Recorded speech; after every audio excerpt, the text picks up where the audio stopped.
कारण्यं संयुक्तं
रत्नकंठ सावकाचार्य विराजमान है।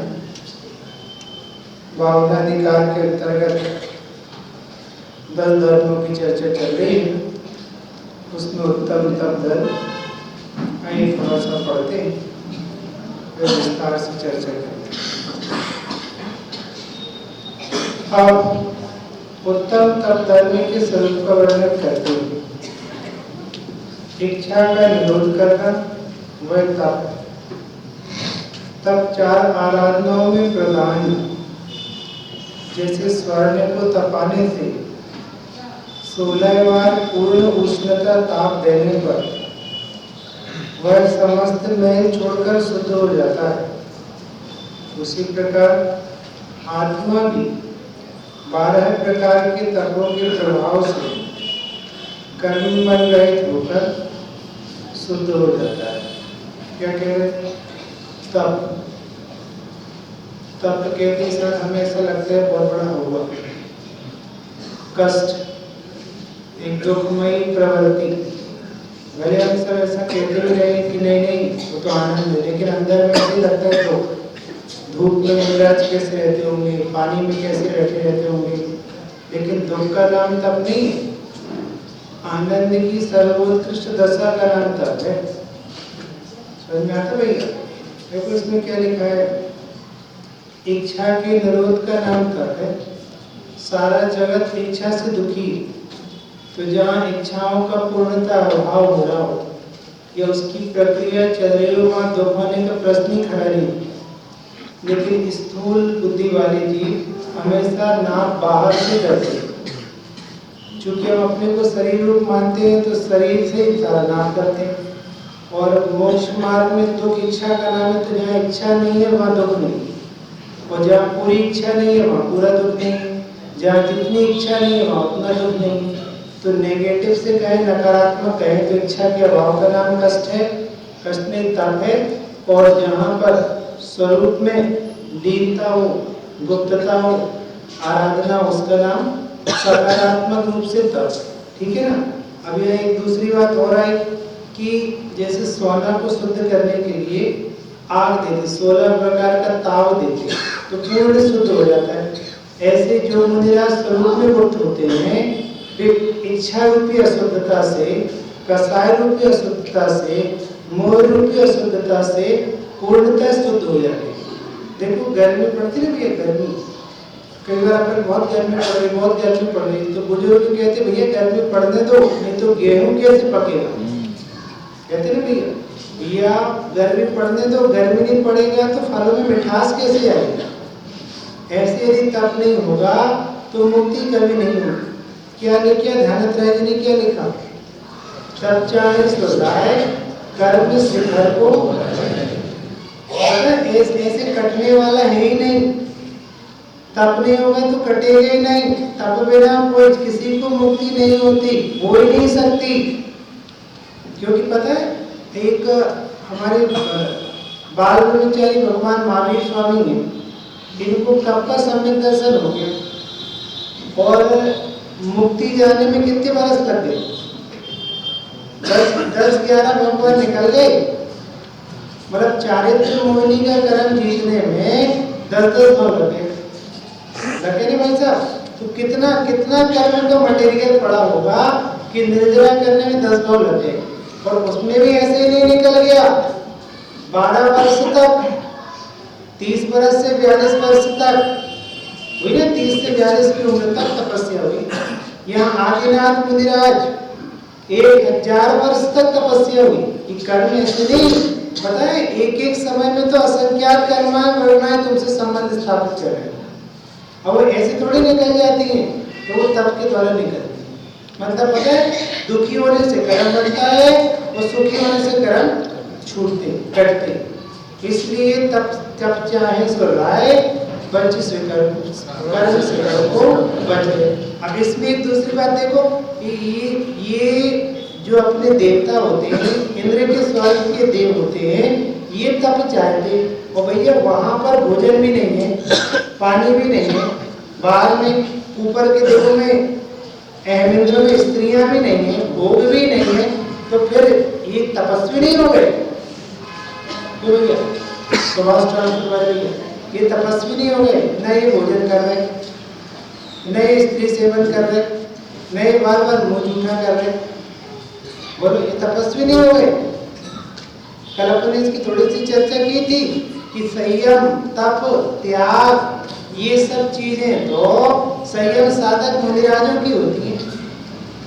वो भले भोजन ना करें, वो भले बार बार मुंह जूठा ना करें, पर उससे उन्हें तपस्वी नहीं कहते। थोड़े बहुत खाना पीना छोड़ देने का नाम तपस्या नहीं है। और दूसरी बात पता है, ग्रहण पूर्वक त्याग होता है, इसकी चर्चा तो कल करेंगे अपन त्याग धर्म पर, लेकिन हमें हमेशा नेगेटिव याद आता है, पॉजिटिव याद ही नहीं आता। अब भोजन छोड़ना तपस्या है कि नहीं? कि भोजन छोड़ना तपस्या नहीं है, भोजन छूट जाता है। कई बार ऐसा होता है, आपका सीजन चलता है ना भैया, तो भोजन छूट जाता है कि छोड़ते हो? जाता है, काला जी छूट जाता है कि नहीं? कई बार सीजन चले, घर ही नहीं पहुंच पाए जब तक, तो ऐसे ऐसे मेरा छोड़ते नहीं, छूट जाता है। कुछ पकड़ते हैं तो कुछ छूट जाता है। इसलिए स्वरूप में गुरुत्वानी का नाम श्री गुरु ने प्रवचन सार में लिखा है, स्वरूप में प्रतिपन्न, स्वरूप में प्रकृष्ट रूप से तल्लीन होने का नाम तपस्या है, तप।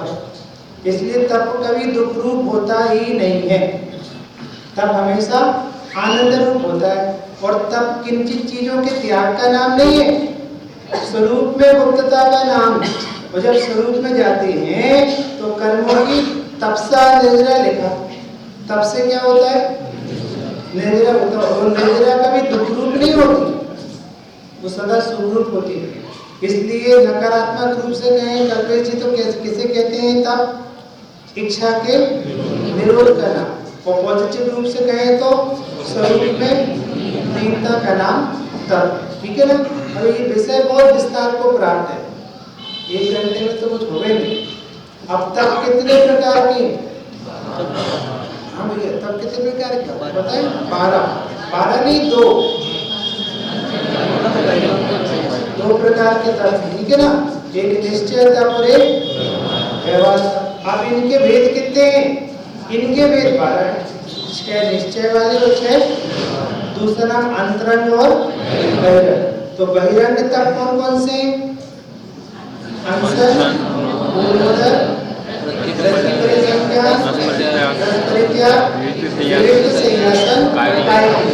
ठीक। और अंतरंग कौन कौन से? प्रायश्चित, विनय, वैयाम, स्वाध्याय, और तो ऐसे 12 प्रकार के तप। ठीक है भैया? अब 12 प्रकार के तपों की चर्चा होनी चाहिए और होगी भी। अपन शॉर्ट में उसकी चर्चा करेंगे, लेकिन अब आप देखना उनका भी कितना वैज्ञानिक क्रम है, वो कैसे कैसे लिखे गए। देखो अपन चर्चा करते हैं, बीच में और भी बातें करेंगे। अभी सबसे पहला कौन सा कहा था रोहित? बहिरंग बताओ पहले, स्थूलता से सूक्ष्मता की ओर। ठीक है?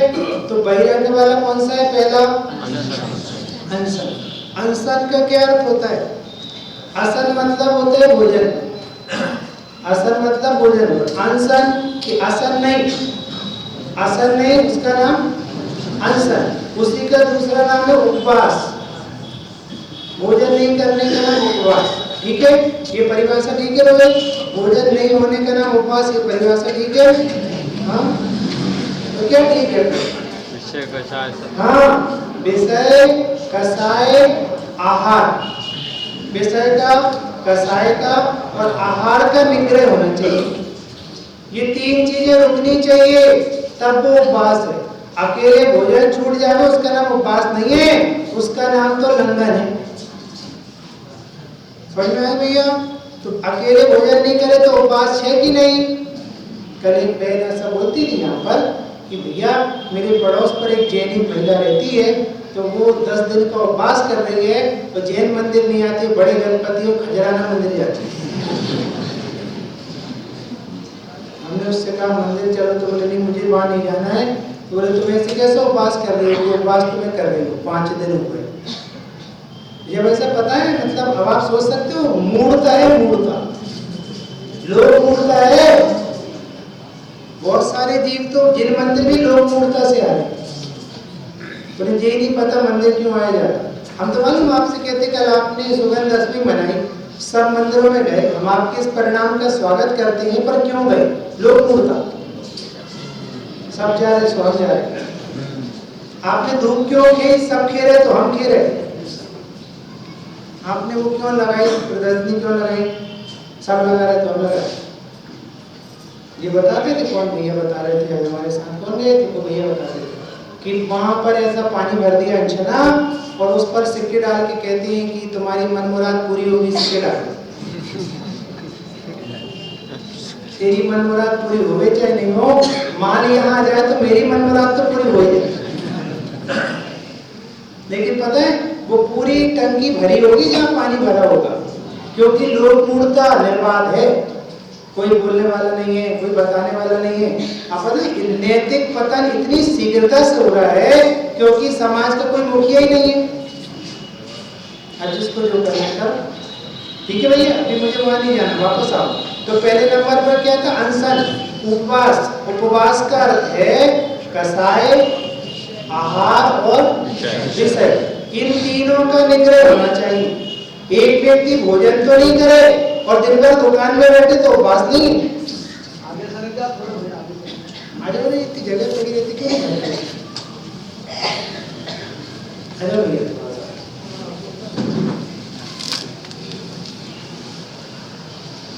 आज बहुत सारी बातें हैं, 12 तक की चर्चा कितनी देर में कर पाएंगे, इसलिए हमने ज्यादा भूमिका नहीं बांधी कि सीधे सीधे विषय पर आओ। समझ में आया भैया?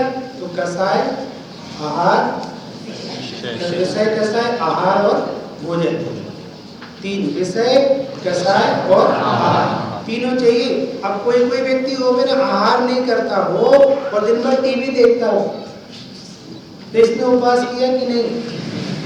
उपवास नहीं है। बहुत सी माताएं बहनें कुछ ऐसा काम ले लेते हैं हाथ पर, बुनाई कढ़ाई का, और बस बुनाई कढ़ाई कर रहे हैं दिन भर, और पूरा दिन बीत गया और दूसरे दिन भोजन की तैयारी हो गई। भैया ये उपवास नहीं है, ये लंघन है। तुम्हारा पाप तो हो गया, तुम्हें आज भोजन भी नहीं मिला, परिणाम तो पापी है ही, परिणाम में तो धर्म है नहीं। इसलिए तीनों के त्याग का नाम है भैया। अब लगा लेना, डिटेल में नहीं कर रहा, 5 इंद्रिय के भोगों का त्याग होना चाहिए। यदि भोजन नहीं किया है तो गद्दे पर सोवे कि नहीं, एसी में रहे कि नहीं, 2-4 बार गर्मी दूर करने नहाए कि नहीं, पेट की पट्टी लगाए कि नहीं, ऐसे नहीं चलेगा। बताओ ना, आप यहाँ की पूर्ति वहां से करो तो कैसे काम चलेगा? ठीक है, तो पहला कौन सा हुआ? उपवास, उसका नाम अनशन। अब देखो दूसरा ऊनोदर। ऊनोदर, ऊन मतलब होता है न्यून, कम, उदर मतलब पेट, तो पेट में जितनी भूख है उससे कम भोजन करना, उसका नाम ऊनोदर। ठीक है भैया, क्या नाम था आपका? अशोक भैया के बच्चे शिरीष भैया। शिरीष भैया पहले में भोजन बिल्कुल नहीं था और दूसरे में भूख से कम था, तो पहला बड़ा है कि दूसरा?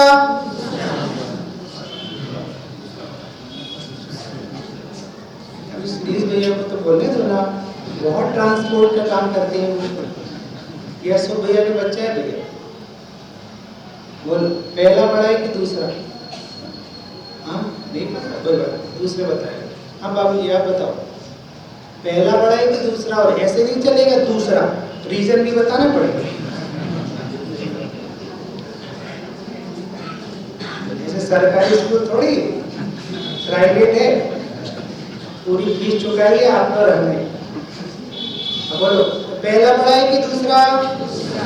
नीलेश क्यों पहला बड़ा पहला छोटा क्यों?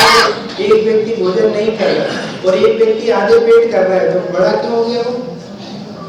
एक ने रसगुल्ला खाई नहीं, एक ने 3 की जगह 1.5 खाया, तो बड़ा कैसे हो गया? क्यों भाई? हाँ वो कंट्रोल करेगा। देखो उसको दूसरे ढंग से कंट्रोल नहीं करेगा। आपके देखो एक व्यक्ति भोजनशाला नहीं जाता है तो उसको उतनी तकलीफ नहीं होती, लेकिन एक व्यक्ति भोजनशाला जाता है, उसका भोजन सामने लग जाता है और एक और वो खा पाता है और उसके बीच में अंतराय आए तो उसे बहुत तकलीफ होती है। क्योंकि पता है जठराग्नि जग गई, इच्छा जग गई, भावना जग गई और भूख लग रही है ड्योढ़ी, और हम थोड़ा सा भोजन देकर वापस आ गए। तो बताओ इसने ज्यादा इच्छा जीती कि इसने? पहले वाले ने ज्यादा इच्छा जीती कि दूसरे वाले ने? और अपन पहले कंडीशन अप्लाई कराए थे कि इच्छा के निरोध का नाम तप है, तो पहले वाले में ज्यादा इच्छा का निरोध हुआ कि दूसरे वाले में? मनीष पूर्णोदर मतलब? पूर्णोदर मतलब भूख से कम कि एक बार में 2 टाइम का? पूर्णोदर कोई नहीं करता आजकल, 2 बार का जगह 1 ही बार ले लेता है, उसका नाम दूनोदर है। मालूम हम आपसे सच कहते हैं, बाहर की सारी क्रियाएं मूर्ता से पाली जा रही है। इसमें धर्म पल रहा कि नहीं पल रहा वो आप जानो, पर आपकी मूर्ता जरूर पल रही है, बात पक्की। अरे क्यों किया जा रहा, स्वरूप तो समझो। पंडित साहब हर बार कहते हैं समझ लो भैया, पहले समझो फिर काम करो। बिना समझ के जो काम किया जाएगा गड़बड़ ही होगा। अब हम आप सबसे पूछते हैं, बोलो आप एक टाइम पर कितनी रोटी लेते हो? 3 या 4 लेते होगे, तो फिर एक आसना में कितनी लेते हो?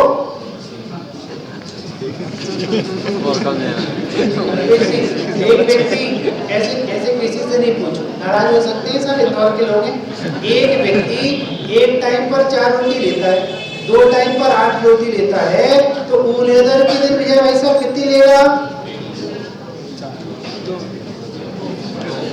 कायदा तो कहता है तो वो 6 ले लेता है।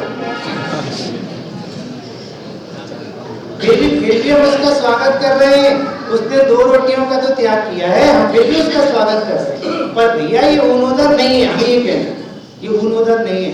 आपने जो छोड़ा हम उसका स्वागत करते हैं, पर ये ऊनोदर नहीं है। ऊनोदर तो उसे कहते हैं कि 2 में से 1 टाइम खा ले और 1 में भी आधा करें। समझ में आता भैया? पर इच्छा को जीतना बच्चों का खेल नहीं है, बच्चों का खेल नहीं है।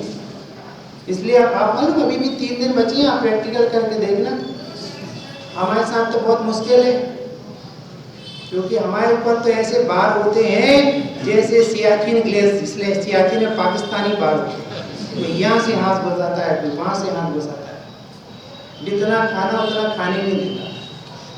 लेकिन आप तो कर सकते हो, तो आप पूर्णोदर करके देखना साहब, तो आपको पता चलेगा, आपको भूख लगेगी और उसको जीतना थोड़ा कठिन था।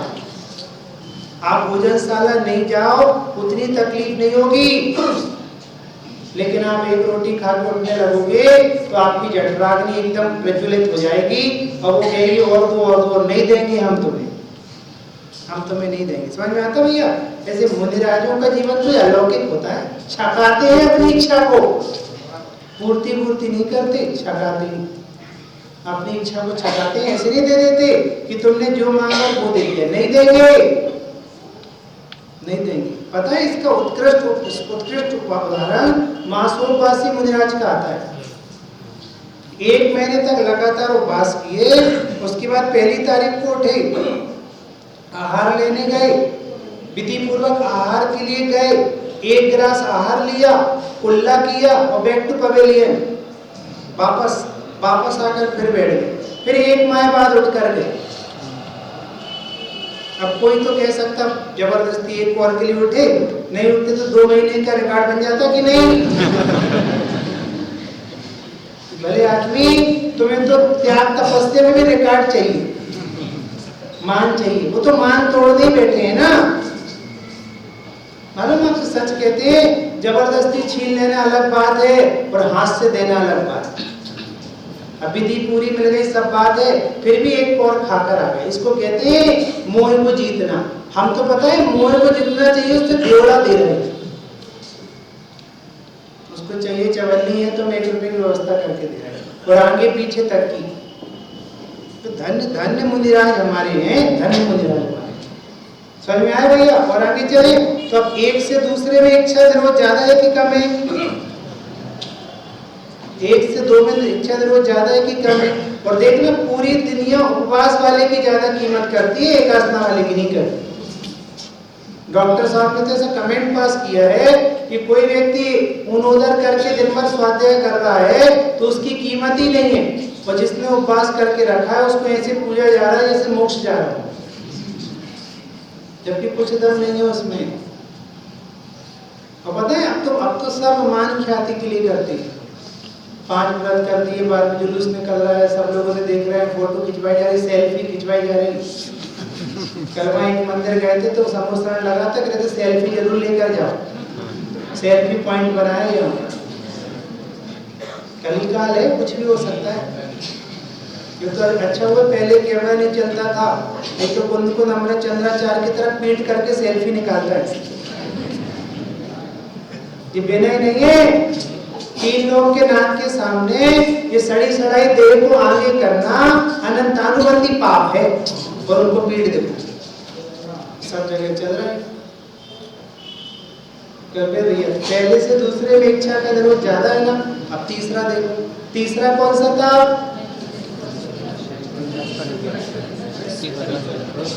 कहाँ से आ गया?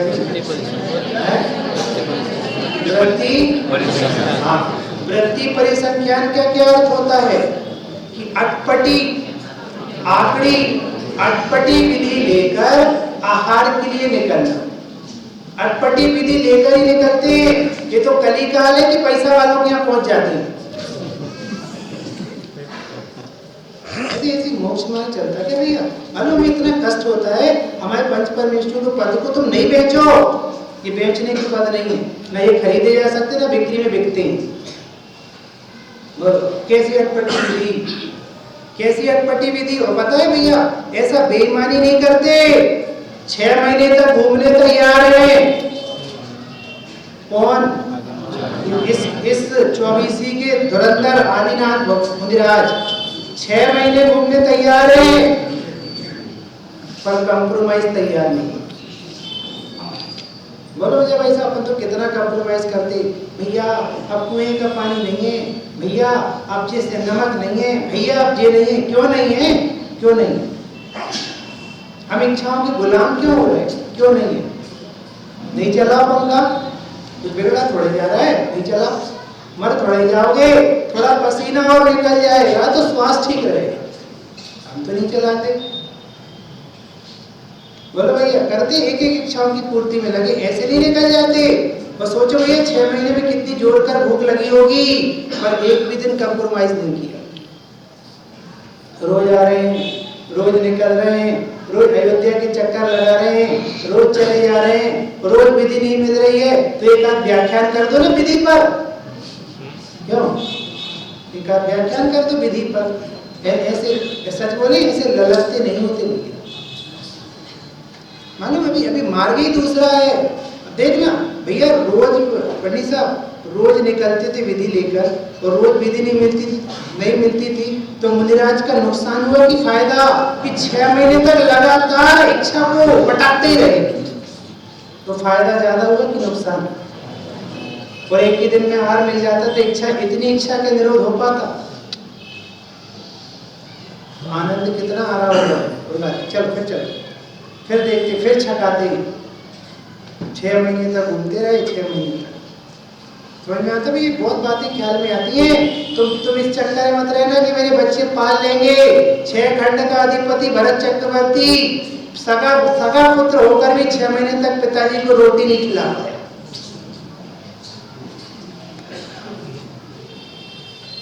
बोलो भैया, पत्नी रोटी खिला रही है कि नहीं, कि विधि मिल रही है इसलिए खिला रही है? कौन किसको खिलाए भैया? सच कहते तेरे पुण्य की विधि मिल गई।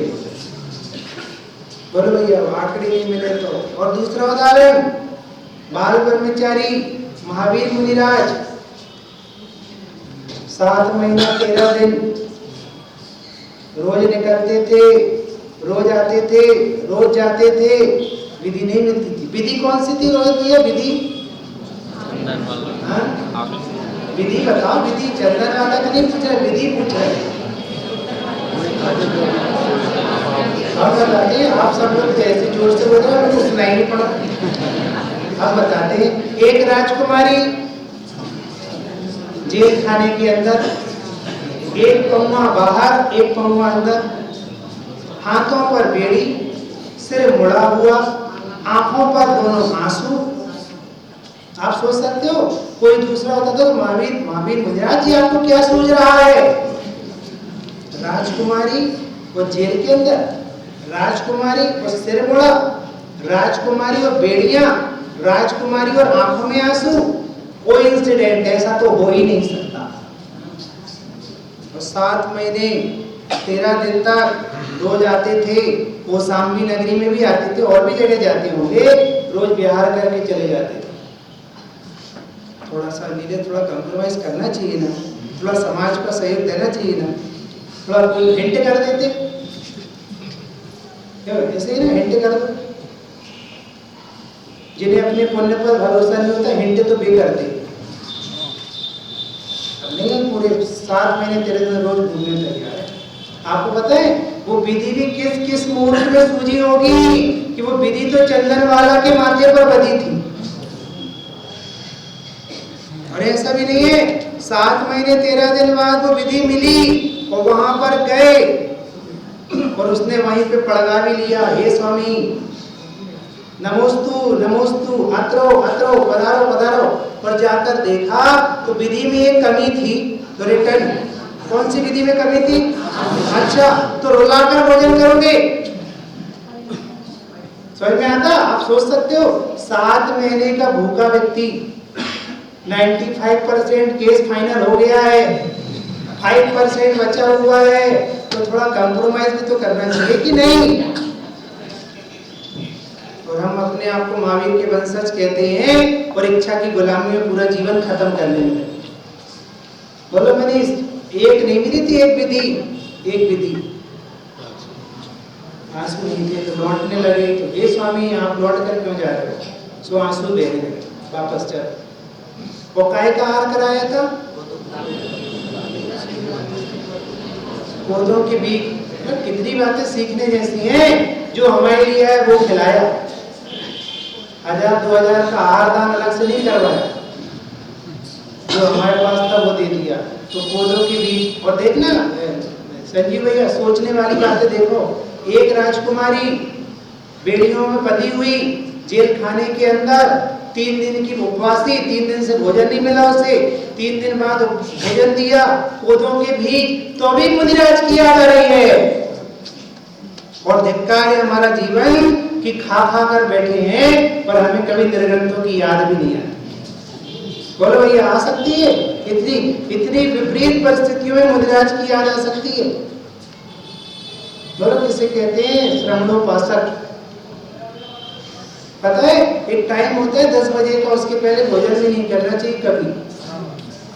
ऐसा भाव आना चाहिए अंदर से कि रोज मुनिराज निकल जाए उसके बाद में नहीं सही। यहाँ पर विधेय बरतते होंगे, ऐरावत में वर्तते होंगे, कहीं तो वर्तते होंगे, हम तो उसके बाद ही आहार करें, हमारी तो यही भावना है। और पौधों के बीज कैसे होते भैया? पौधों के बीज हम वही दे दिए। तो भैया पौधों के बीज अंजलि में गए तो क्या बन गए? पकवान वकवान नहीं बन गए, खीर बन गई। तुम्हें तो पकवान ही पकवान दिख रही है। मुनिराजों का मैक्सिमम तीर्थंकरों का आहार खीर का होता है। उनको इतना फुर्सत नहीं है कि तो वो खिला तो मैसूर पाक तो चबाते रहे।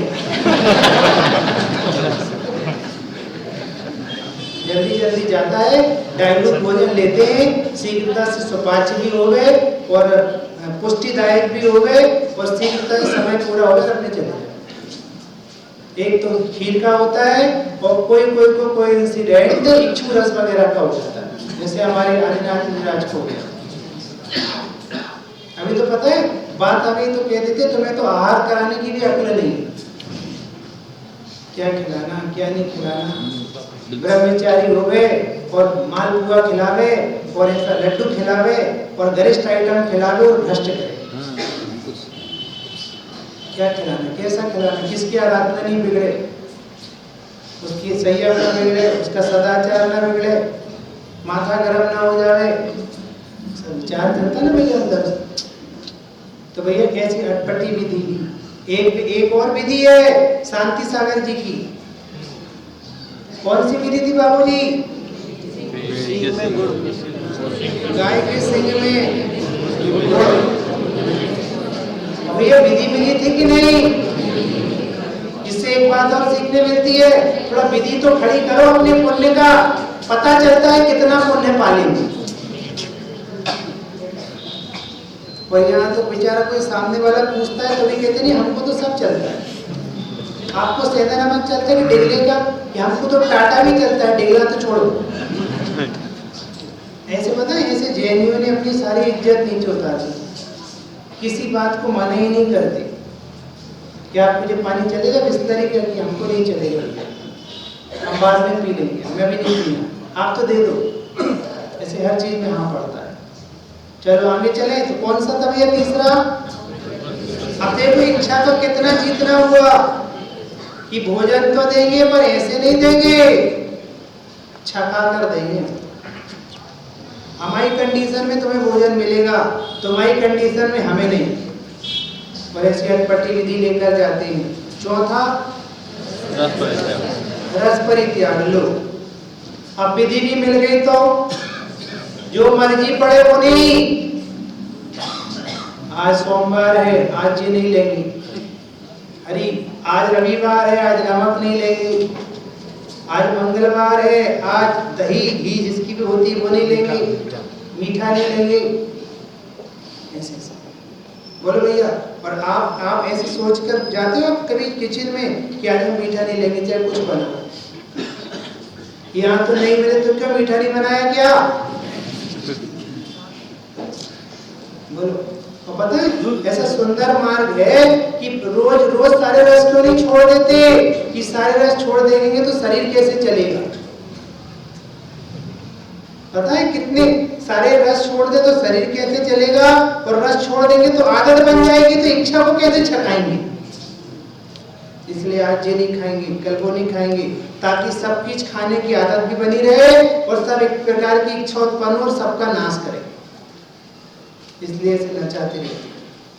सुमत भाई साहब थे भैया, आपके इंदौर ही रहते थे पहले, फिर भोपाल में रहते थे विदिशा में, तो बताते थे कि बेटा हम वहाँ भोपाल रहते थे ना तो खुद हाथ से रोटी बनावे। अब बोले एक बार बैठ के भोजन ले, तो अब खड़े होकर जैसे करके रोटी बनाई, सब सामान तैयार करे और बैठे, अब नीचे बैठे तो जब तक भोजन चालू किया तो एक आइटम ऊपर ही छूट गए, ऊपर ही छूट गए। और अपन ने अपने हाथ से बनाया तो कितनी चाव से बनाया होगा, तो कितने अंदर से भावना जगी होगी कि ये तो खाने ही उनको, आज हलवा तो खाएंगे अपन, अब हलवा ऊपर छूट गया, आप बताओ क्या बोला। अभी पता है बात आ गई तो मैं कह देता हूँ, कल एक बहुत निकृष्ट दिन आने वाला है, लाखों करोड़ों जीवों की हत्या होगी, त्याग के दिन। 10 दक्षिणी पर्व जैनों का सबसे बड़ा पर्व है। आप भी बुद्धिपूर्वक एक रस का त्याग करना। आप भी त्याग करना। आप भी कल थोड़े बहुत पापों का, थोड़े बहुत उनकी निवृत्ति करना, कम हिंसा करना, बुद्धिपूर्वक हो तो व्यापार नहीं करना। कुछ ऐसा तुम भी त्याग करो ना। कितने जीव मारे जाएंगे भैया। कल वो जवाहर मार्ग से आया था, 5-7 हजार से कम नहीं होगी, वह 5-7 हजार से किलो 1.5 किलोमीटर दूर तक पूरा बाजार लगा था। कोई बोलने वाला नहीं है, न मोदी जी न अमित शाह। और बधाई और देंगे सुबह सुबह खड़े होकर, आज ही दे दियो की बधाई होगी। समझ में आता है हम कौन सी जीवन जी रहे हैं, कौन से देश में जीवन जी रहे हैं। और आप कह सकते हो भैया हम उसमें क्या कर सकते, आप उसमें कुछ नहीं कर सकते तो निंदनीय कार्य की निंदा तो कर ही सकते हो।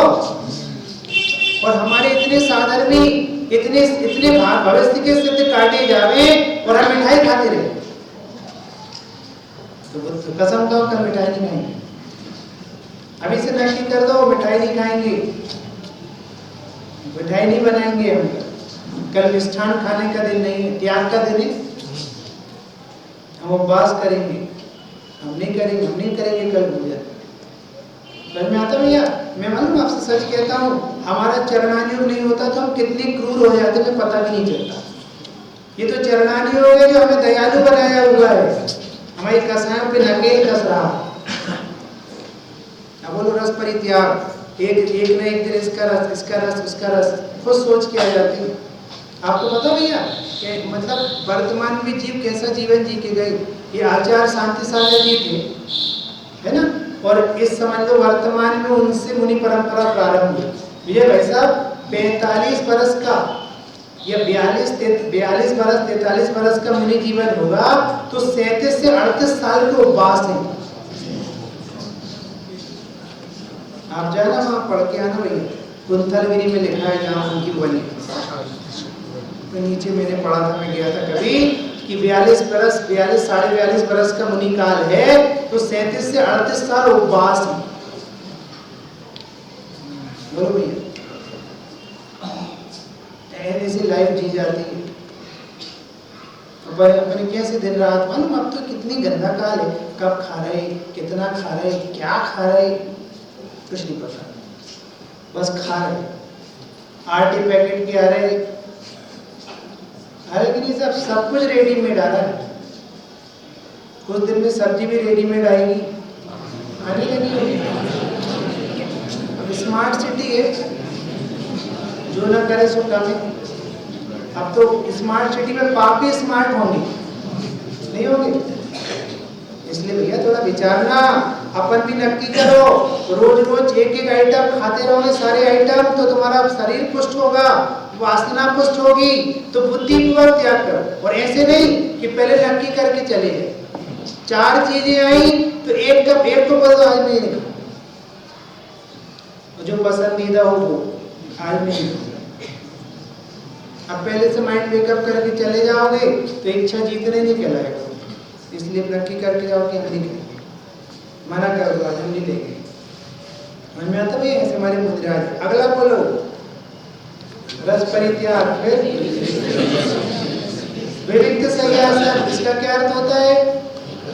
प्रमाद टालकर आत्माराधना के लिए नाना प्रकार के आसनों के माध्यम से जो आराधना की जाती है वो विविक्त संन्यासन कहलाता है। किस लिए? आत्माराधना के लिए। किस लिए? प्रमाद टालने के लिए।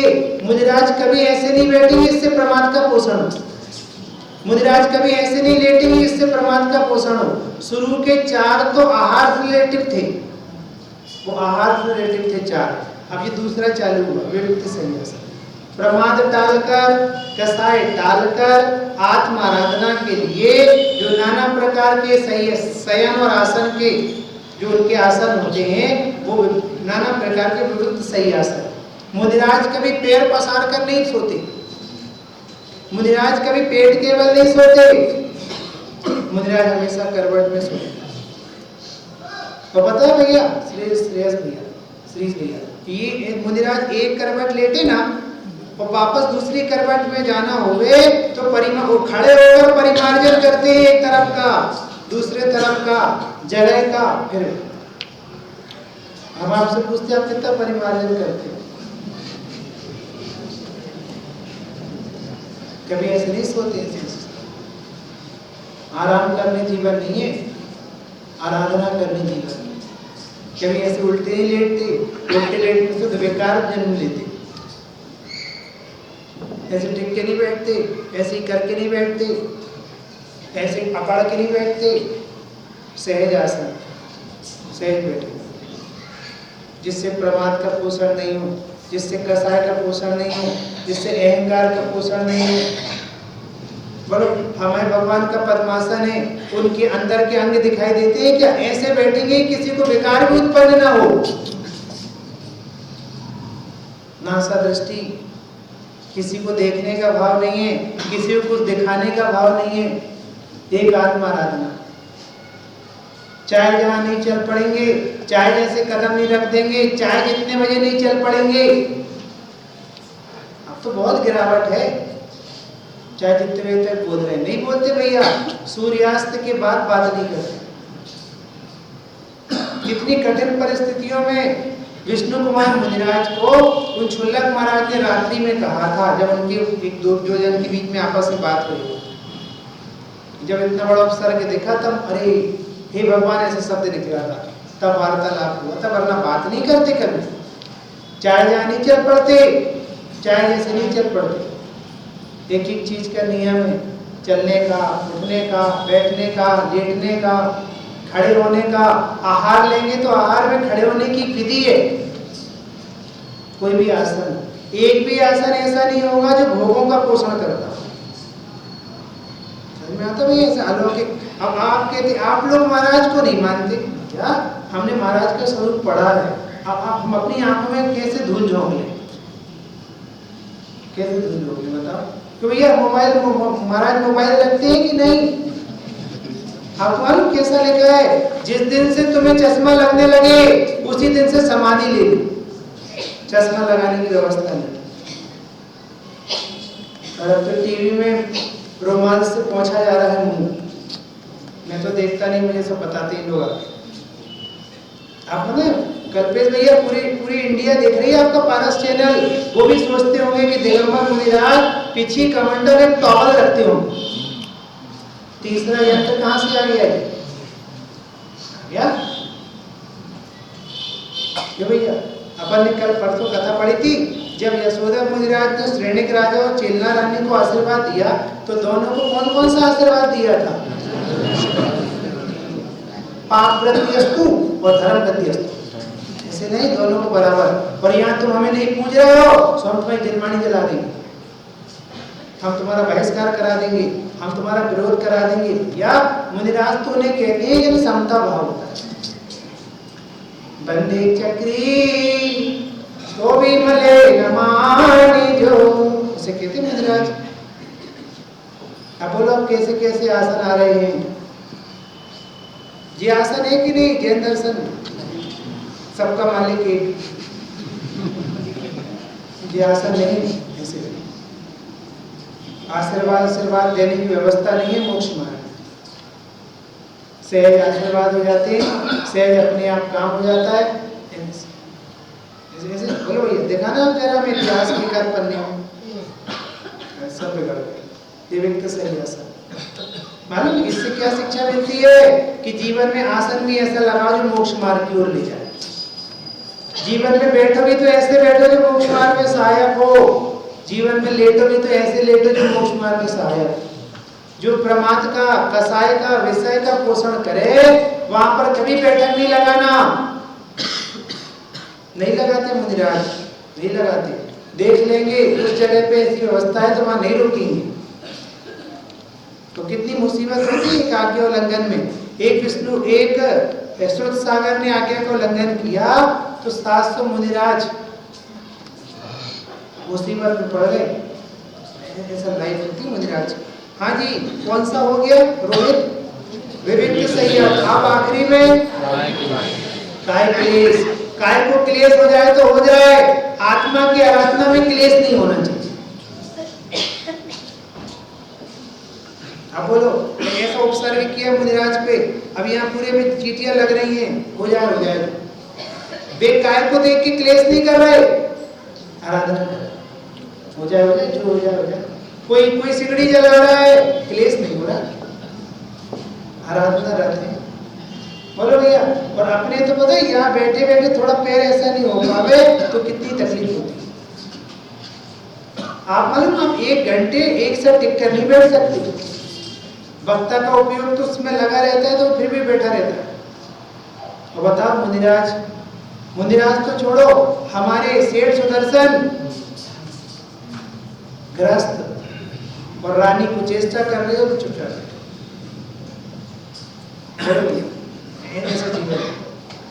अपन मालूम कितने चंचल हैं, जरा सा कहीं से आवाज आई नहीं वहां देखने लगे, यहाँ देखने लगे, दुर्विचार चलने लगी, इधर ऐसे कर रहे उधर ऐसे कर रहे, एक आसन से भी नहीं बैठ सकते। बोलो भैया, काय क्लेश, आत्मा की आराधना करते हैं, काया को क्लेश देने का भाव नहीं है, लेकिन काया के चक्कर में क्लेश नहीं करते, आत्मा आराधना करते वो देखकर जैसा हो।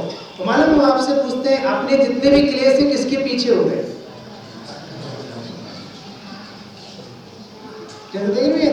दो लड्डू थे, छोटा भैया है आपका, छोटा बड़ा भैया है कोई, उदाहरण देना है मुझे। हाँ बोलो, हाँ है, तो और क्या करें, बोलते ही नहीं है रात को यहाँ के लोग। हाँ और तो बोले ऐसे बोलते, हम नहीं है तुम्हारे भाई, क्या कहते भैया, तो छोटे भाई बड़े भाई दोनों थे और 2 लड्डू थे। अब छोटे भैया को अच्छे लगे, उसने खा लिया, तो बताओ तुम क्लेश करोगे कि नहीं? और किसके पीछे? तुम दुकान में किसके पीछे क्लेश कर रहे हो? काय के पीछे। जितने क्लेश हो रहे हैं काय के पीछे हो रहे हैं। और धन्य मुनिराज कि वहां पर गजकुमार पर स्वामी श्रेष्ठी ने आग रखी, पर वे काय के पीछे क्लेश नहीं कर रहे। जला दो, जली जलाई तो रखी, हमने जिस दिन से दीक्षा ली थी उसी दिन चित्त से जला दी थी, जला दो, हमें कोई फर्क नहीं पड़ता। ऐसे ही ना भैया, हमारे गुरुदत्त मुनिराज द्रोणगिरी सिद्ध क्षेत्र पर विराजमान, और उनको कपिल नाम का ब्राह्मण आया और गुस्से में, पूरी कहानी नहीं बता रहा, टाइम नहीं है, कितनी बजे गई देखो, अभी तो 6 नहीं हुए, हाफ सेंचुरी नहीं हुई हमारी अभी सबको आवाज में, लेकिन रुकूंगा नहीं, पूरे 12 करूंगा, चाहे 12 बज जाए। जबकि पता है व्यवहार से परमार्थ वाले तो और गरिष्ठ हैं, फिर भी कोई बात नहीं। 1 सेकेंड में कहते हैं उसे गुस्सा आया और उसने सेमर की रुई लपेटी पूरी ऐसे, वही धू करके दे जल रही है, पर धन्य हमारे मुनिराज की क्लेश नहीं कर रहे। धन्य मुनिराज की चर्या, धन्य मुनिराज की चर्चा, अहो मुनिराज हमारे हैं, धन्य मुनिराज हमारे। लोग कहते तुम महाराज को नहीं मानते, नहीं मानते महाराज, हमें पता है मैं महाराज कैसे। ऐसा लिखा है नियम सार में कि तुम मुनि में और सिद्ध में अंतर देखते हो तो घोर संसारी हो, घोर संसारी हो। अभी तुम्हें यहाँ पे आहार करते दिख रहे हैं और विहार करके केवल ज्ञान हो जाएगा तो पता ही नहीं चलेगा। ऐसा लौकिक जीवन होता है भैया मुनिराज का। हम तो सच कहते हैं, हमें तो उनसे बहुत तकलीफ है जो हमारे पंच परमेष्टि को पद को धूमिल करने में लगे। आप ये पद अंगीकार नहीं करो, हमें उतनी शिकायत नहीं है, पर इसकी चमक को कम कर रहा है हमें बहुत शिकायत। ये तो कोई अलौकिक होते हैं, लोकोत्तर होते हैं। भैया आपको क्या बताएं, यहाँ मुनिराज हाथ पर हाथ रखकर बैठते हैं और वहां रिद्धियां सिद्धियां चक्कर लगाती हैं। यहाँ डॉक्टर की लाइन लग रही है और यहाँ मुनिराज के बाजू से कोई निकल जावे तो समीर वो पवन छूती हुई जावे तो इसका रोग दूर हो जाए। समझ में आता भैया? ये तो काल है, बहुत निकृष्ट है ये काल। ना कोई भावलिंगी सत्य विचरते हैं, न कोई भावलिंगी संत दिखते हैं, न कोई धर्म आराधना की चर्चाएं होती हैं। ये गुरुदेव श्री पता नहीं कहां से कली काल में आ गए तो थोड़ी बहुत जगह दीपक जलते दिख रहे हैं, नहीं तो टोटल अंधेरा होता। तो काय क्लेश नहीं करना, ये काय आराधना के लिए, क्लेश के लिए नहीं। एक बार क्लेश नहीं करते भैया। देखना अभी हमने आपको वो उसका दुर्गंधा का उदाहरण दिया था 3 दिन पहले, द्रौपदी का। उसने कड़वी जहरीली लौकी खिलाई, मुनिराज ने खा ली, कोई बात, उससे कोई नाराजगी नहीं।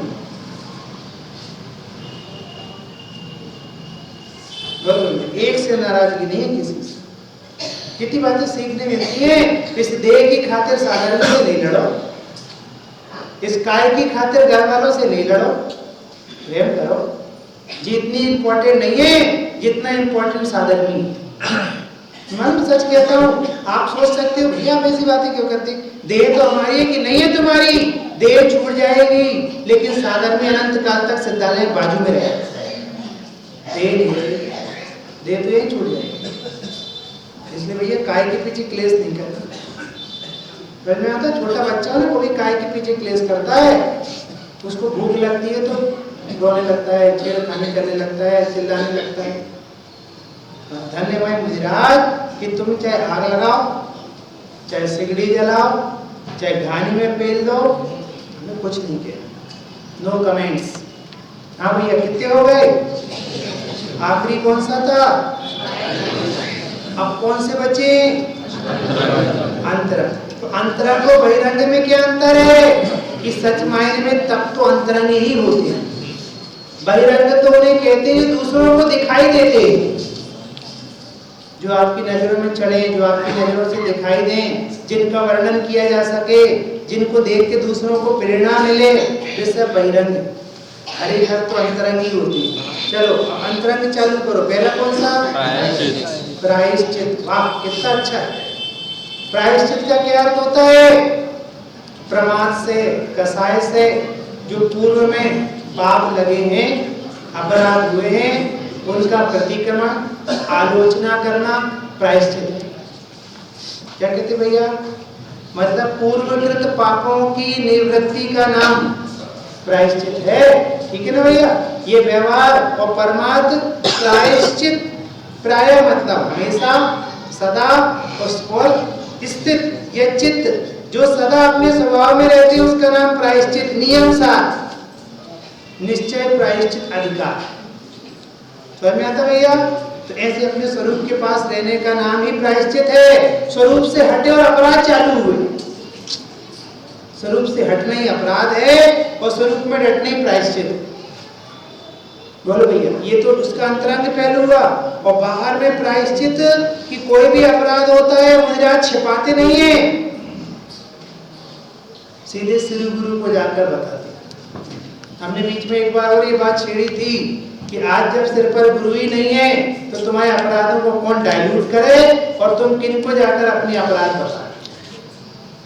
तो यहाँ तो अपराधों की संख्या बढ़ती चली जाए। तो पंडित साहब कितनी सावधानी की जरूरत है। हमने यदि आज भोजन किया और आज चूरमे का लड्डू आ गया और हमको अच्छा लग गया तो हम किससे जाके कहें कि हमसे पाप हो गया? बोलो राजेश भैया, यहाँ पर आप अभिषेक कर रहे थे, बाजू से एक व्यक्ति पहले आया, एक कलश पहले लेके पहले डालने लगा, तो मैं उसके प्रति क्षोभ का परिणाम आ गया।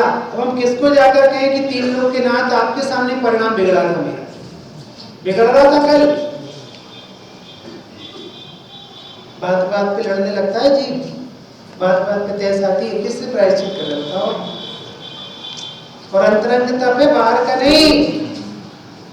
अंतरंग का तप है, अंतरंग में अपराध है, अंतरंग में प्रायश्चित है। हो सकता है बाहर में कोई ना दिखे तो भी तेरे अंदर 3 लोगों का नाथ तो बैठा है। शाम के शाम उसी के सामने दोहरा लिया करो। बचे बैठे हैं पंच परमेष्ठी, इनके सामने दोहरा लिया करो। ये श्रावकाचार्य जी में लिखा है, कली काल है, गुरु दिखते नहीं, तो भी पंच परमेष्ठी की मुद्रा के सामने जाकर अपने कृत के अपराधों को अपने मुखारबिंद से दोहरा लो तो भी कुछ कम पड़ जाए। समझ में आया भैया? बोलो, अपराध तो होते नहीं अपन लोगों से। अपराध पकड़ में नहीं आ रहे, ये भी बहुत बड़ा अपराध है। और ऐसा कोई नहीं है, एक एक समय की पर्याय में अपराध है, और स्वरूप में नहीं रहने ही अपराध है, तो स्वरूप में रहने ही प्रायश्चित है। 1 मिनट में एक बात और क्लियर कर दें, प्रतिक्रमण, प्रायश्चित और आलोचना, इसमें क्या अंतर है? यह प्रायश्चित, आलोचना और प्रत्याख्यान में क्या अंतर है? पूर्व काल में जो पाप किए हैं उनकी निवृत्ति प्रायश्चित, वर्तमान में जो पाप हो रहे हैं उनकी निवृत्ति आलोचना, और भविष्य में पाप नहीं करेंगे इसके लिए वर्तमान के संकल्प का नाम प्रत्याख्यान। समझ में आया भैया? और कली काल में ये चीजें बहुत दुर्लभ हो गई, हमें पता नहीं रहता। हमने कहीं पढ़ा था कि लिखा था कली काल में प्रायश्चित बहुत बड़ा शस्त्र है मोह को जीतने का। अब कौन किससे प्रायश्चित ले, कौन किससे प्रतिक्रमण करे? बोलो, हम आपसे कहते हैं पूजन का टाइम कितने बजे रहता है रोहित अपने यहाँ? अपनी अपनी मर्जी वाला टाइम नहीं पूछ रहे हैं, यहाँ शेड्यूल टाइम कितना रहता है? 7:30। तुम कितने बजे आए थे? 8 बजे। क्षमा मांगी, हे जने भगवान, आपका अभिषेक हो गया, आपकी पूजा पीठ का हो गई, आपकी स्थापना हो गई, प्रतिज्ञा हो गई, तब मैं आ पाया, मुझे क्षमा कर दो। और प्रधानमंत्री अपने ऑफिस में आवे और अपन 5 मिनट लेट हो जाए तो बताओ तुम क्या करोगे उसके साथ? नतमस्तक हो जाओगे। ये भैया बता रहे थे कि अशोक भैया के पास कितने बजे फोन आया था भैया कलेक्टर का? भैया भाई साहब कितने बजे? रात को 2 बजे के बाद आप लोग सोए थे कि सामायिक चली थी? बोले पूरा घर भर ही नहीं सोया कि कल मनमोहन सिंह के साथ चर्चा हो। सोचो भैया, पूरा घर नहीं सोया, तो ये मार्ग कैसा होगा? इस मार्ग के बाद फिर कोई दूसरा मार्ग ना, कैसा होगा? ये मालूम आप क्या समझते हो? अभी पता है इनकी कीमत करना भी नहीं आती, इनकी कीमत तो कोई द्वादशान का पाठी सौदामिंद्र जानता है। आपको क्या पता है कितने कीमती तत्व हैं पंचपरमेष्ठी? इसलिए आप विचारना भैया, है ना? कितनी बज गई? चलो आखिरी बार देखी मैंने घड़ी आज, मैं देखूंगा। अगला बोलो, अगला फटाफट करते हैं। अगला कौन सा भैया? प्रायश्चित के बाद विनय, बहुत खतरनाक है जी। विनय तप भी है, विनय मिथ्यात्व भी है, और विनय प्रसंपन्नता नाम की भावना भी। सबसे बड़ा तप, सबसे बड़ा पाप और सबसे बड़ा पुण्य, व्यवहार धर्म। विनय का क्या अर्थ होता है? झुकना। अपन सोचते झुकना मतलब हाथ पैर से, झुकना मतलब हाथ पैर से नहीं, तुम्हारा किसके प्रति का परिणाम है झुकाव का? तुम्हारे चित्त का झुकाव किसके प्रति? तुम्हें किसके प्रति अहोभाव आता है? तुम्हें किसके प्रति विनय का भाव आता है? किसके प्रति झुकने का भाव आता है? किसके प्रति का इंटरेस्ट है? उसका नाम है विनय। अब विनय नाम का मिथ्यात्व है कि चाहे जिसके आगे झुकने तैयार है, चाहे जिसको नमने तैयार है। अब तो पता है वो क्या क्या आते हैं? ऐसा वो आता है ना, वो क्या आता है तब गोल मटोल से बैठा होता घर पे, लाफिंग बुद्धा, क्या कहते हैं उसको? Laughing Buddha, laughing Buddha. अब तो लोग उससे भी काम बनाने तैयार हैं। अभी मालूम, अभी आप कर रहे हो, हाँ कर रहे हो, अभी मालूम है, अभी आपको कोई ऊपरी बाधा आ जाए, व्यंतर्गत बाधा आ जाए, कोई उटपटांग चीज मिल जावे, तो तुम वहां चक्कर लगा दोगे जो हम कल सबको मार पीट रहे। 1 मिनट लगेगा भैया? ईमान बिकने में देर नहीं लगती,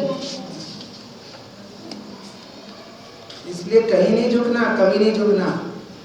एक बार नहीं 1000 बार मेरे प्राण जाएं तो चले जाएं, पर पंचपरमेष्ठी के अलावा कहीं सुर नहीं झुकाऊंगा। रेवती रानी गलीलेस कौन से नंबर की तीर्थंकर आए थे मथुरा में? होते 25 में होते तो वीतरागी के अलावा कोई भगवान होता है? भगवान के 10 हाथ होते, भगवान के 3 नेत्र होते, भगवान की पत्नी होती है, भगवान हथियार लिए रहते हैं, लेकिन हम सब पे तैयार। मालूम है आपको, एक हेतु देता हूँ फिर आगे चलता हूँ। दैनिक भास्कर में, पत्रिका में, नवभारत में दीपावली के दिन एक फोटो आती है। आपकी आती है कि नहीं इंदौर में? कौन से आप अमेरिका में रहते जो नहीं आती? पता आती है तो कल हम जबलपुर में देखी थी, यहाँ थोड़ी देखी। हम आपसे पूछते हैं वो आती है तो वो आप कहाँ डालते हो, उसको देते हो? रद्दी में डालने की तुम्हारी ताकत नहीं है। चैलेंज करो, तुम्हें ताकत नहीं रद्दी में डालने की, है ना? मन में ऐसा विकल्प आता है, भैया अब अपने काम की तो है नहीं, अपन अपने कर्मचारी को दे देंगे। वाह रे वाह, काय को दे देंगे? जब वो भगवान ही नहीं तो क्यों दे देंगे? और तुम्हें कहीं ना कहीं सॉफ्ट कॉर्नर है, मतलब तुम्हारी श्रद्धा ज्ञान चारित्र में कहीं ना कहीं उनकी भगवान तरीके स्थापना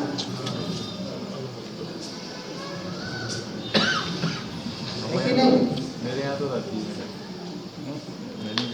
तेरी बात नहीं कर रहा हूँ, तू तो सहसा है। देखो भैया, ये मैं एक आपको श्रद्धा के लिए कह रहा हूँ, न कभी किसी से इस तरह की बात करना, न कभी किसी से करना। हम इतने निकृष्ट काल और निकृष्ट जगहों पर रह रहे हैं कि बात करते ही मुसीबत है। इसलिए कोई उदाहरण आगे तो हम कैसे समझाएं? लेकिन भैया बहुत सॉफ्ट कॉर्नर है, बहुत सॉफ्ट कॉर्नर है। ये सॉफ्ट कॉर्नर का नाम विनय है। में आता भैया इसका नाम विनय है। आप अन्यथा नहीं तो मैं उदाहरण दूं, उन मुसलमानों ने पंच परमेष्टि को नहीं बख्शा, क्योंकि उनको जिस पर आस्था थी उससे इनकी मैची नहीं बैठती थी। तो फिर हमारा क्या ईमान, कहीं भी झुक जाए, कहीं भी मान लेंगे, किसी को ही मान लेंगे।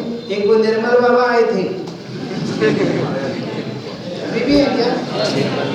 हम तो सोचे आप लोग के चित से चले गए होंगे, हमें क्या पता अभी की। बोलो कल्पेश भैया, मूर्खता की हद। विश्व के सबसे बड़े मूर्ख कहीं रहते हो तो उसका नाम है भारत। और यहाँ पर धर्म के नाम पर जितना मूर्ख बनाया जा सकता उतना किसी के नाम पर। अभी मैं शाम को अपने रूम पर था तो एक बाबा जी निकले थे बाहर से, वकील साहब निकले थे और कोई आ रहा तो कोई नारियल चढ़ा रहा, कोई मैंने कोई जी क्या हो रहा, लेकिन आप क्यों मत लगाओ, जो कुछ हो रहा अच्छा हो। कितने लोग आ रहे थे सामने से, वकील साहब भगवान आए। भगवान है। आज कौन सा त्योहार है पंडित साहब? अभी रत्नात्रय पूछो तो नहीं बनेगा, और डोल 11 याद समझ रहा हूँ मैं, तुम्हारी श्रद्धा कहाँ डोल रही है। विनय नाम का विख्यात, विनय संपन्नता नाम की भावना जिससे तीर्थंकरत्व का उदय होता है, वो विनय नाम का तप। उसके भी 4 भेद, दर्शन विनय, ज्ञान विनय और चारित्र विनय और उपचार विनय। इसका क्या अर्थ होता है कि श्रद्धा ज्ञान चारित्र ज्ञान भाव की विनय करे, इसका नाम दर्शन ज्ञान चारित्र विनय। और जिनने ये मार्ग बताया है उनके प्रति विनय तो उपचार विनय। ये विनय नाम का तप है भैया, तप है तप। ये क्यों लिखते हैं तप?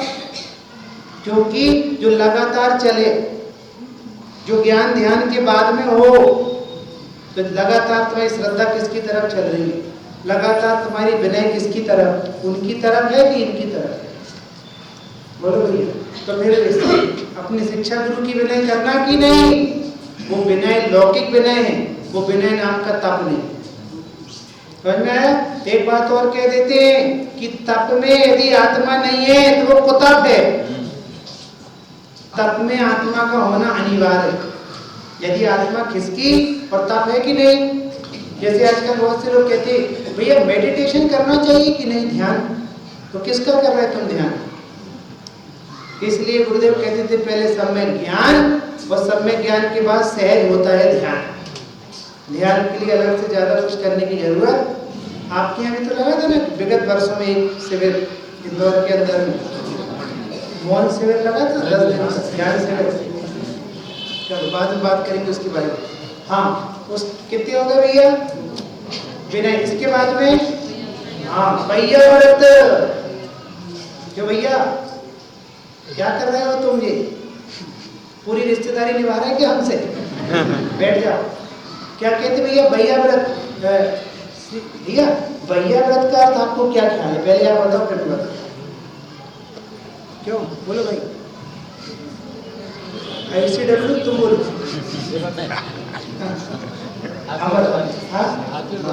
बाबू जी कह रहे हाथ पैर दबाने का नाम भैया व्रत है। देखो वो सही कह रहे हैं, अपन सबके दिमाग में यही हाथ पैर दबाने का नाम भैया व्रत है। तो भैया हाथ पैर दबाने वाले को भैया व्रत है कि दबाने वाले को? चिन्ह खड़ा है कि नहीं? हाथ पंडित साहब हाथ पैर दबाने का नाम भैया व्रत है, तो दबाने वाले को भैया व्रत नाम का तप होता है कि दबाने वाले को?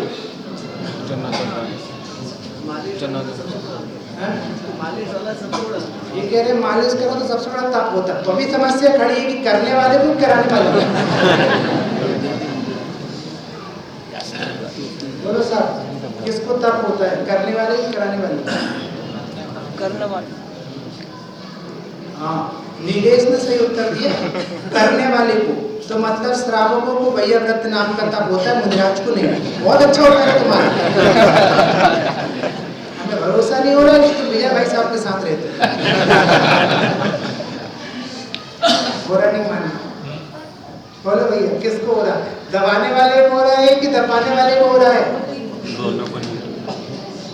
देखो दबाने वालों को लाभ हो तो आज रात में आप सबका स्वागत है। और दबाने वाले को लाभ है तो भी आप सबका स्वागत है। अरे भैया इसका नाम भैया व्रत नहीं है। थकान के कारण या किसी दूसरे अन्य कारण से जब मुनिराज का योग उपयोग स्वरूप में नहीं लगता हो और उस जगह पर जा रहा हो, उस देह पर लक्ष्य जा रहा हो, तो उनके स्वरूप में पहुंचाने के लिए उनके देह आदि का सेवा सत्कार कर देना, उसका नाम भैया व्रत। तो पैर की सेवा का नाम भैया व्रत नहीं है, उपयोग को स्वरूप में पहुंचा देने का नाम भैया व्रत। वो हाथ पैर बस से नहीं होती। तुम्हारा मन नहीं लग रहा हो नीलेश किसी बात से कि कोई भैया ने काम दिया हो तुम नहीं कर पाए हो, और हमने कहा नीलेश मन नहीं लग रहा है, भैया ने काम दिया था, कोई बात नहीं हम भैया से बोल, और हमने ऐसा कह के यदि तुम्हारे उपयोग को वापस लौटा दिया तो ये भी भैया व्रत। लेकिन इसमें कंडीशन ये है कि उपयोग आराधना में लगवाने के लिए किया जाना चाहिए, तेल मालिश के लिए नहीं है। चाहे जहां लगता हो उपयोग वहां से, साधर्मी के घर में कोई गुजर गया हो, बार बार उसको उपयोग वहां जाता हो, तो आप रोजीना जाकर उसको संबोधो ये भैया व्रत। और कहें वो भैया व्रत दूसरे की ही नहीं होती, अपनी भी होती है। जिनवाणी में लिखा है 100 और पर के ऊपर उपकार किया जाए, अपने लिए भी होती है। तुम्हारा मन नहीं लग रहा हो तो अपने आप को संबोधो। वो आत्मन धैर्य अवलंबन है, धर्मी सहायक है, ज्ञानी सर्व समाधान कारक है, ऐसे अपने आप को संबोधन बोलो। और अपन ने क्या लगा के रखा? भैया व्रत मतलब, और भैया व्रत वाला तब रात में होता होगा, दिन में तो होता ही नहीं होगा, वो भी 10 से 11। कहाँ की मूर्खता की बातें कर रहे हो? यदि थकान के कारण या अन्य किसी कारण से उपयोग यहाँ वहाँ भटकता हुए तो मुनिराज का उपयोग ना भटके और स्वरूप में लगे, उसके लिए जो सेवा शुश्रूषा की जाती है उसका नाम भैया व्रत। तप है भैया, तप कि तप है। कौन को होता है चिन्मय? मुनिराज को, मुनिराज को होता है। वो कहलाता भैया व्रत की वो उपयोग वापस आ जावे ना, उसका नाम भैया व्रत। अगला चलो कौन सा बचा? स्वाध्याय। सबसे अच्छा तप स्व अधि आय। स्व अधि मतलब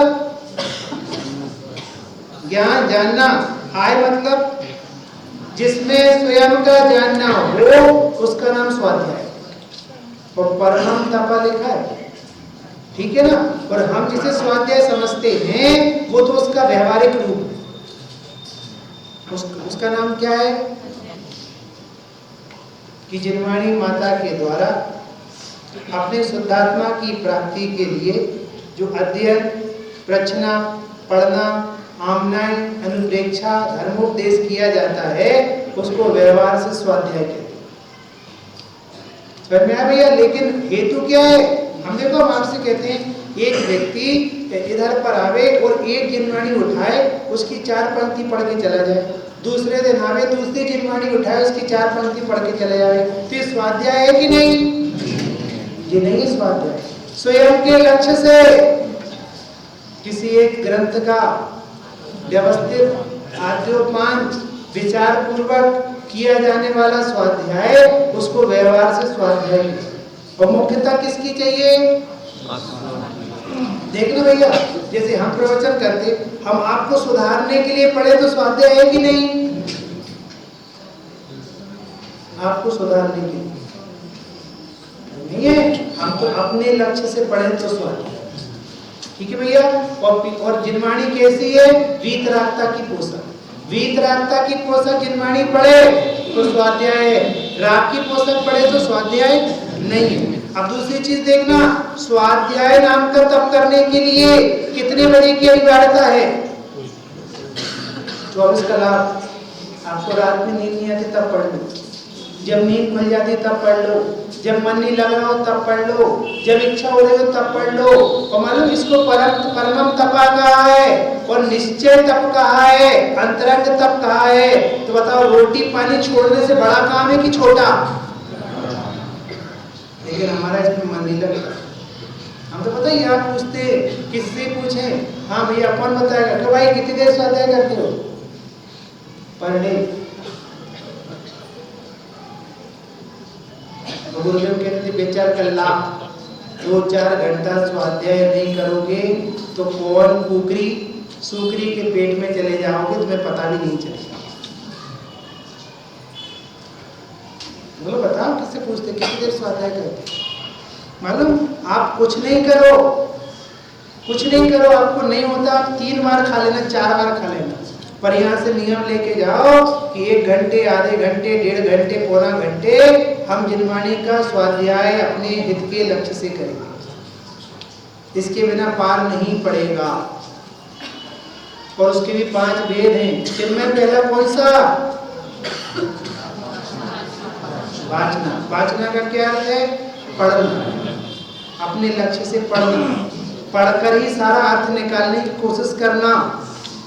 जब अर्थ नहीं निकले तो विनय पूर्वक पूछना। जो पढ़े ही नहीं वो क्या पूछे? इसलिए तो किसी को भैया पूछ लो, कुछ पूछ लो, उसको पूछना ही नहीं तो पढ़े नहीं। और पता क्या लिखा है? जब तुम नहीं निकाल पाओ वो पूछना, दूसरे की बुद्धि चेक करने के लिए पूछना कि नहीं। उसको तो बनारसी दास जी ने पर बुद्धि परखने को तो परिस्त्री सेवन लिखा। क्यों? वो श्रेणी भैया कैसे, वो कैसे हो, तुम्हें क्या काम की? तुम तो अपने आप को चेक करो कि हमें ये बात समझ में आ रही है कि नहीं, इसमें हमारा हित हो रहा है कि नहीं, इसमें हमारा हित हो रहा है कि नहीं। मालूम भैया, बहुत सारी बातें जब आप पढ़ोगे तो ख्याल में आएंगी और बहुत सारी बातें ख्याल में नहीं आएंगी। श्री गुरु से पूछोगे तो क्लियर होगी, नहीं तो जो कुछ पढ़ रखा उसे ही मान लोगी और नई विकृति चालू।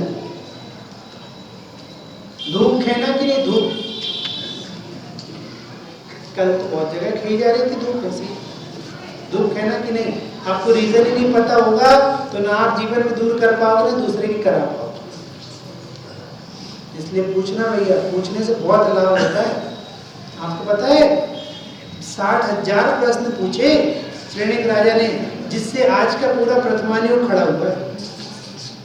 वो पूछना चाहिए कि बात पूछनी चाहिए, आती हो तो भी पूछना चाहिए, उसमें और सुगंधी आ जाती है। पूछना चाहिए। और भैया जब तो आपने पढ़ लिया और पूछ लिया और उसके बाद क्या करना चाहिए? अनुप्रेक्षण, बारंबार चिंतन चलना चाहिए।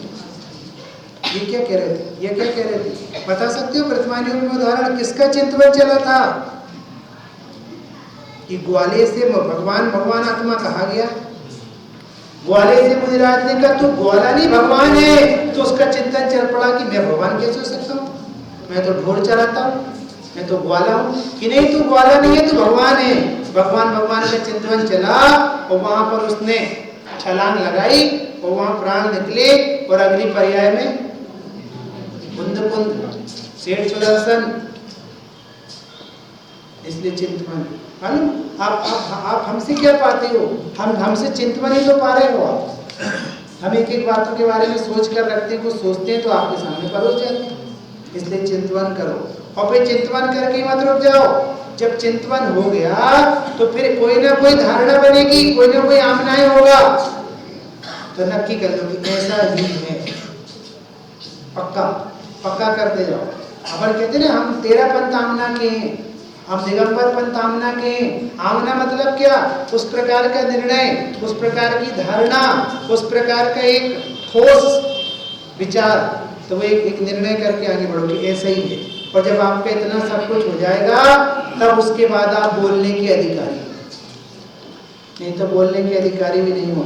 धर्म उपदेश वे कर सकते हैं जिनके खुद के निर्णय पक्के हों, जिनके खुद के चिंतन गहरे हो, जिन्हें श्री गुरु से जिन शासन गहरे से पूछ रखा हो, जिन्हें अपनी ताकत से पढ़ा रखा हो, वाचना कर रखी।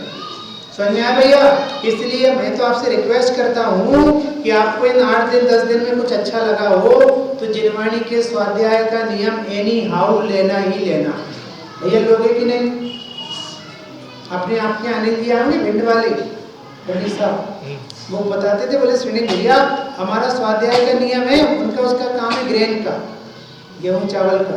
बोले कभी कभी जब सीजन पर मंडी में एक एक बजती है रात में, तब भी रात में 1 बजे घर जाकर हाथ पैर मुंह हाथ धो धा के 1 से 2 पढ़ता हूँ, तब सोता हूँ, क्योंकि इसके बिना तो चैन ही नहीं है। अरे बच्चा माँ से दूर रहेगा तो कैसे आनंद आएगा? ऐसे हम जिनवाणी माँ से दूर रहेंगे तो हम कैसे प्रफुल्लित होंगे? इसलिए स्वाध्याय करना। और कौन सा बचा? व्युत्सर्ग, अंतरंग और बहिरंग परिग्रह छोड़कर आत्मा का ध्यान करना, उसका नाम व्युत्सर्ग। और बाहर में से कहें तो कायोत्सर्ग, कि काय का ध्यान छोड़कर और काय से लगाकर बाहर के सारे परिग्रह का ध्यान छोड़कर आत्मा में स्थित होना, उसका नाम क्या है? कायोत्सर्ग। तो 9 बार नमोकार मंत्र की जाप का नाम कायोत्सर्ग है कि नहीं? आप जिन्हें सिद्धांत कोश पढ़ना, उसमें वर्णी जी ने लिखा है पहले ही पेज पर, पहले ही भाग पर, अंगुली चालन तो अतिचार है। अंगुली चालन काय उत्सर्ग नहीं, अतिचार है। काय के उत्सर्ग का तो अर्थ था कि काय पर से लक्ष्य दृष्टि छोड़कर स्वरूप की दृष्टि, स्वरूप का लक्ष्य कर। और ऐसा पूजन में 2-4 बार कराया जाता था ताकि तुम अपने घर पर लौट के आ सको। लेकिन अपन सब ने तो उसको बदल दिया, क्योंकि अपने उपयोग लगते नहीं थे, तो उन्हें कम से कम नमोकार मंत्र तो जपो। नमोकार मंत्र जपने का नाम काय उत्सर्ग नहीं है, दिस इज टेम्परेरी व्यवस्था में आया भैया। इसलिए परिग्रह, अंतरंग को बहिरंग परिग्रह छोड़कर आत्मा के ध्यान करने का नाम व्युत्सर्ग है, कायोत्सर्ग। और आखिरी कौन सा बचा? ध्यान, एकाग्र चिंता, निरोधो ध्यानम, कि समस्त प्रकार की चिंताएं छोड़कर एक शुद्धात्मा को आगे रखकर उस पर ही एकाग्र होना, उसका नाम ध्यान। भैया ज्ञान और ध्यान में क्या अंतर है? किसी चीज को जानना ज्ञान है, वो जानते ही रहना ध्यान है। आप पूछ ले, नाराज तो नहीं होगे कि भैया तुमसे पूछेंगे हम, बहुत दिनों बाद देख रहे हो, कहाँ थे? आते थे, वहाँ बैठते थे, सॉरी हम नहीं देख पाया। अब बताओ आपके यहाँ पर कोई भी जगह हो ना, 56 दुकान है, 56 दुकान, 56 दुकान को लगातार जानना ध्यान है कि नहीं?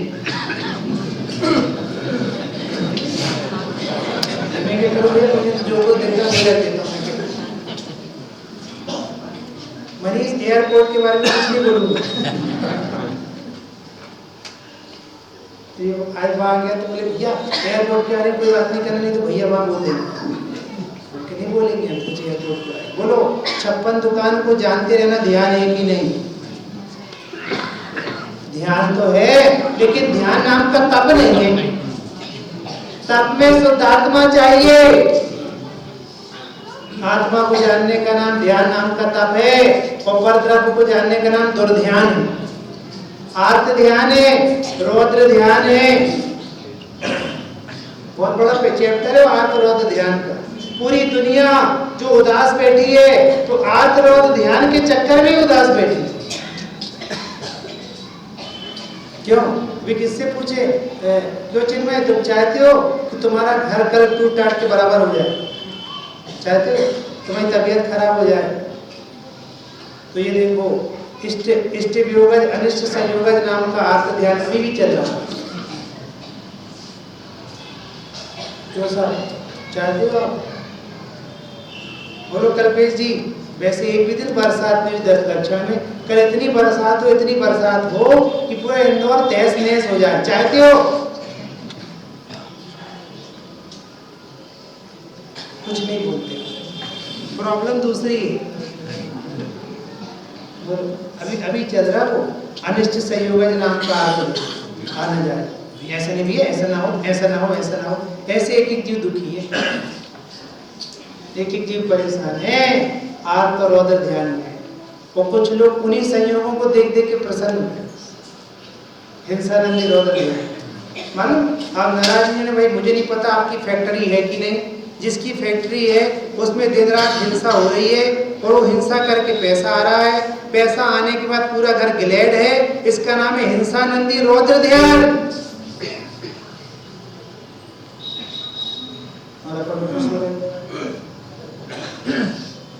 बोलो साहब, आरके मार्बल वाले हैं साहब, बहुत पैसा है उनका, पर डे की लाखों की इनकम है साहब।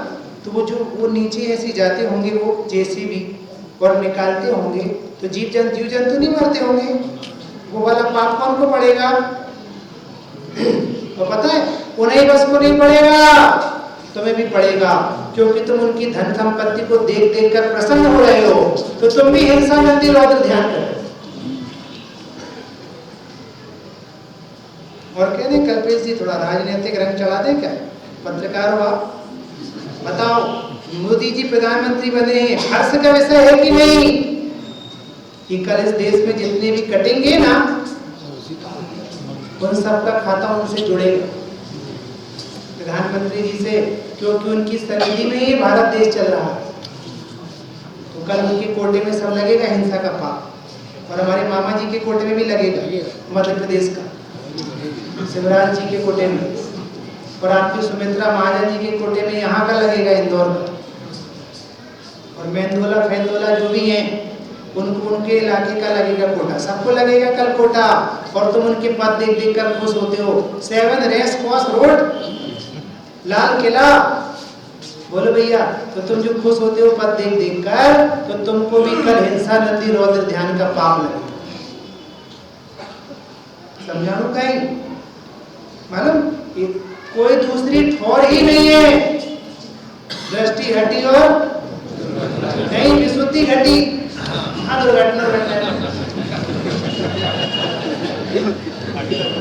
दृष्टि हटी और विशुद्धि घटी, पवित्रता घटी, चतुर्गति बढ़ी। मालूम इतना सूक्ष्म मार्ग है कि हमारे पास ज्ञान तो है, वो ज्ञान का लगातार व्यापार है। यदि वह शुद्धात्मा में नहीं लगा तो आर्त और रौद्र में ही लगेगा, लगेगा ही लगेगा क्या, लगा ही है, लगा ही है भैया, लगा ही है। मैं तो पता आपसे पूछता हूँ भैया आपका घर कौन से इलाके में है? विजय भाई साहब का घर कौन से इलाके में? पलासिया। कि भैया वहां पर कितना रेट चल रहा है इस समय? साधना नगर का रेट क्या चल रहा है कल्पेश? बता दो 6600 के आसपास चल रहा है, बराबर है कि नहीं? पक्का सब पक्का पता करके आते हैं। तो 6600 का रेट चल रहा है, जब आपने लिया था तब ये प्लॉट 300 का रेट था भैया, वैसा पक्की बात है। अब 300 का रेट 6600 का हो गया है, तो तुम इस प्लॉट को देख देख कर दिन रात अंतरंग प्रसन्न हो कि नहीं?